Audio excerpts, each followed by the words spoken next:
কথায় বলে, শেষ ভালো যার সব ভালো তার। ওয়েস্ট ইন্ডিজকে হোয়াইট ওয়াশ করে বাংলাদেশ ক্রিকেটের জন্য এই বছরের শেষটা হয়েছে স্বপ্নের মতো।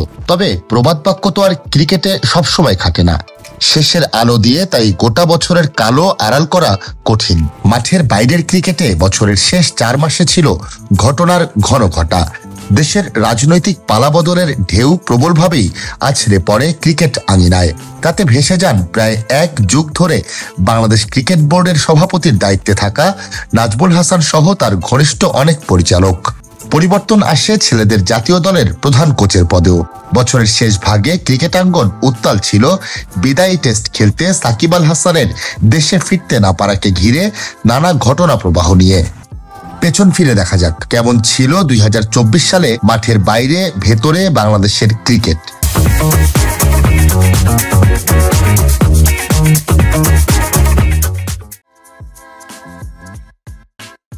এক পঞ্জিকা বর্ষে সবচেয়ে বেশি টেস্ট খেলার সম্ভাবনা নিয়ে বছরের শুরু করেছিল বাংলাদেশ। পরে আফগানিস্তানের সঙ্গে 2টি টেস্ট ম্যাচ না হওয়ায় নতুন রেকর্ড হয়নি। তবে এক বছরে 10 টেস্ট খেলার রেকর্ড স্পর্শ হয় এবার।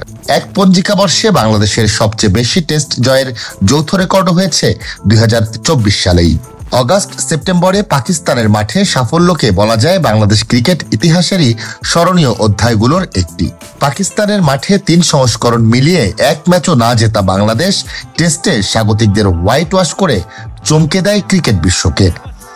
কৃতিত্ব কিংবা অর্জনের দিক থেকে খুব পিছিয়ে নেই বছরের আরেক জয়। গত 10 বছর ধরেই ওয়েস্ট ইন্ডিজে টেস্ট সিরিজ মানেই বাংলাদেশের জন্য বিভীষিকা। সেখানেই এবার প্রথম টেস্টে আরেকটি পরাজয়ের পর খর্বশক্তির দল নিয়েও দ্বিতীয় টেস্টে জ্যামাইকায় মিলেছে দারুণ এক জয়। অভাবনীয় সাফল্য ও অপ্রত্যাশিত ব্যর্থতা এবছর সবই ছিল পাশাপাশি। যে সংস্করণকে মনে করা হয় বাংলাদেশের সবচেয়ে শক্তির জায়গা, সেখানেই এবার হতাশাটা ছিল বেশি। গত বছরই বিশ্বকাপ হওয়ায় এবছর 50 ওভারের ক্রিকেটে ম্যাচ খুব বেশি ছিল না। 3টি দ্বিপাক্ষিক সিরিজ খেলেছে বাংলাদেশ।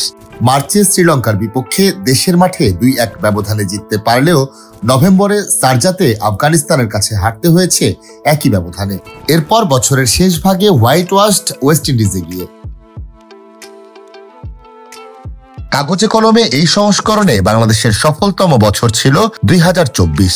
এই বছর 24 ম্যাচে জয় এসেছে 12টি। আগের সর্বোচ্চ 2021 সালে 11 জয় এসেছিল 27 ম্যাচে। তবে সফলতম এই বছরেও আছে গ্লানির চোরাগলি।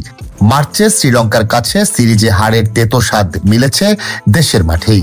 টি-20 বিশ্বকাপের আগে যুক্তরাষ্ট্রের কাছে সিরিজ হারার বিব্রতকর অভিজ্ঞতাও হয়েছে।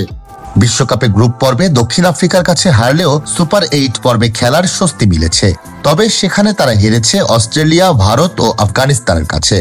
বিশেষ করে আফগানদের বিপক্ষে এক পর্যায়ে রান রেটের সমীকরণ মিলিয়ে সেমিফাইনাল খেলার সুযোগ থাকলেও সেই তাড়না না দেখানোয় ব্যাপক বিরূপ প্রতিক্রিয়ার জন্ম নেয় দেশের ক্রিকেট অনুসারীদের মধ্যে ও সামাজিক মাধ্যমে। সামগ্রিক পরিসংখ্যানে সফলতম বছর হয়ে উঠতে সহায়তা করেছে মূলত জিম্বাবুয়ের বিপক্ষে 4টি ম্যাচের জয়। তবে বছরের শেষে খর্বশক্তির দল নিয়েও 2 বারের বিশ্ব চ্যাম্পিয়নদের হোয়াইট ওয়াশ করতে পারা এবং এই সিরিজে দলের খেলার ধরনে মিলেছে নতুন আশার খোরাক।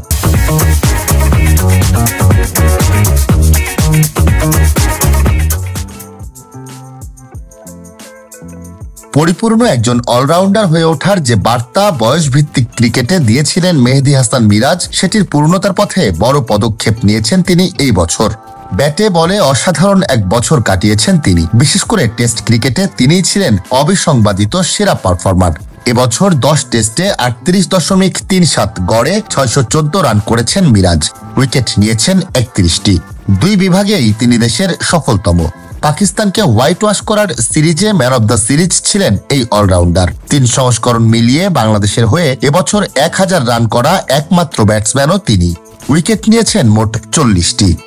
বল হাতে অসাধারণ বছর কাটিয়েছেন তাসকিন আহমেদ। 7 ওয়ানডে খেলে দেশের সর্বোচ্চ 14 উইকেট নিয়েছেন তিনি। চোটের কারণে বেশ কিছুদিন টেস্ট ক্রিকেট থেকে দূরে থাকলেও পরে ফিরে 4 টেস্টে নিয়েছেন 19 উইকেট। টি-20তে দুর্দান্ত ধারাবাহিকতায় 19 ম্যাচে উইকেট তার 30টি।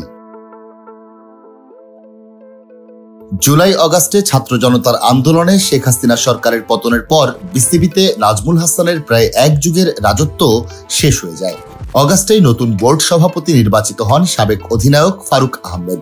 বোর্ড পরিচালক হন কোচ ও ক্রিকেট ব্যক্তিত্ব নাজমুল আবেদিন। বেশিরভাগ পরিচালকের পদ এখনো শূন্য। বোর্ড প্রধানের সঙ্গে 2-3 জন পরিচালক মিলেই এখন মূলত চালিয়ে যাচ্ছেন বোর্ডের দৈনন্দিন কার্যক্রম।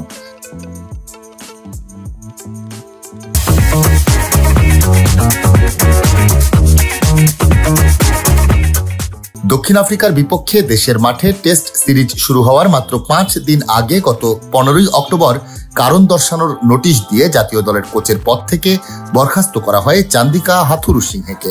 একজন ক্রিকেটারের গায়ে হাত তোলা, না জানিয়ে অতিরিক্ত ছুটি কাটানো সহ অসদাচরণের জন্য এই সিদ্ধান্ত নেওয়া হয় বলে জানান বিসিবি সভাপতি ফারুক আহমেদ। ঘটনাবহুল ক্যারিয়ারে আইসিসির নিষেধাজ্ঞা পাওয়া সহ অসংখ্য বিতর্কে জড়িয়েছেন সাকিব আল হাসান। তবে গত কয়েক মাস ধরে যে অভিজ্ঞতার ভেতর দিয়ে তাকে যেতে হচ্ছে, এসব তার জন্য নতুন এবং কিছুদিন আগে ছিল অকল্পনীয়। বছরের শুরুতে আওয়ামী লীগের টিকেটে সংসদ সদস্য নির্বাচিত হন তিনি। এরপর সবকিছু আগের মতোই চলছিল। জুলাইয়ের আন্দোলনে তার চুপ থাকা নিয়ে উঠতে থাকে প্রশ্ন। সরকার পতনের পর তিনি যখন বাংলাদেশ দলের হয়ে পাকিস্তান সফরে দেশে, তখন তার বিরুদ্ধে হত্যা মামলা দায়ের হয় রাজধানীর আদাবর থানায়। পাকিস্তান সফরের পর ভারত সফরেও সঙ্গী হন দলের। সেখানে দ্বিতীয় টেস্টের আগে ঘোষণা দেন অক্টোবরে দক্ষিণ আফ্রিকার বিপক্ষে মিরপুরের ম্যাচ খেলে অবসর নিতে চান টেস্ট ক্রিকেট থেকে। তবে হত্যা মামলার আসামি হিসেবে তার দেশে ফেরা নিয়ে অনিশ্চয়তা ও টানাপোড়েন শুরু হয়। শেষ পর্যন্ত নিরাপত্তা শঙ্কায় সাকিবকে দেশে ফিরতে নিরুৎসাহিত করা হয়। দেশে ফেরার পথে দুবাই থেকেই ফিরে যেতে হয় তাকে। এসবের মধ্যেই আন্তর্জাতিক ক্রিকেট ইতিহাসের সফলতম বাঁহাতি স্পিনারের উচ্চতায় নিজেকে তুলে নেন তিনি। ইংল্যান্ডে কাউন্টি খেলতে গিয়ে বোলিং অ্যাকশন প্রশ্নবিদ্ধ হওয়ার পর বছরের শেষ দিকে নিষিদ্ধ হন বোলিংয়ে। সব মিলিয়ে তার ক্যারিয়ার এখন সংকটময় এক মোড়ে। মেয়েদের ক্রিকেটের জন্য এই বছরটি ছিল চরম হতাশাজনক। এবছর বাংলাদেশ ওয়ানডে খেলেছে কেবল 6টি। মার্চে দেশের মাঠে নিগার সুলতানার দল হোয়াইট ওয়াশড হয়েছে অস্ট্রেলিয়ার কাছে। বছরের শেষ দিকে আয়ারল্যান্ডের বিপক্ষে প্রত্যাশিতভাবেই তারা জিতেছে 3-0 ব্যবধানে। তবে আইরিশ মেয়েদের কাছেই পরে টি-20তে হোয়াইট ওয়াশড হওয়ার বিব্রতকর অভিজ্ঞতা হয় নিগারদের। এবছর 19টি টি-20 খেলে বাংলাদেশের জয় কেবল 3টি। টি-20 বিশ্বকাপে স্কটল্যান্ডের বিপক্ষে প্রত্যাশিত জয় দিয়ে বৈশ্বিক আসরে 10 বছরের জয়খরা কাটাতে পারে বাংলাদেশ। তবে হেরে যায় পরের 3 ম্যাচের সবকটিতে। সব মিলিয়ে গত বছর যে লড়িয়ে ও উজ্জীবিত দলের প্রতিচ্ছবি মেলে ধরেছিল এই দল, এই বছর তা ছিল প্রায় উধাও। যুব ক্রিকেটে বরাবরের মতোই সাফল্যের স্রোত বয়ে চলেছে এবছরও। ভারতকে আবারও হারিয়ে অনূর্ধ্ব-19 এশিয়া কাপের শিরোপা ধরে রেখেছে বাংলাদেশ। এই দলের বেশ কজনই অবশ্য আগামী যুব বিশ্বকাপে খেলতে পারবেন না।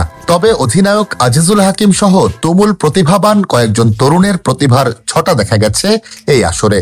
ভবিষ্যতে যাদেরকে নিয়ে স্বপ্ন দেখতে পারে বাংলাদেশ। নারী যুব এশিয়া কাপের প্রথম আসরে ফাইনালে ভারতের কাছে হেরে রানার্স আপ হয় বাংলাদেশ।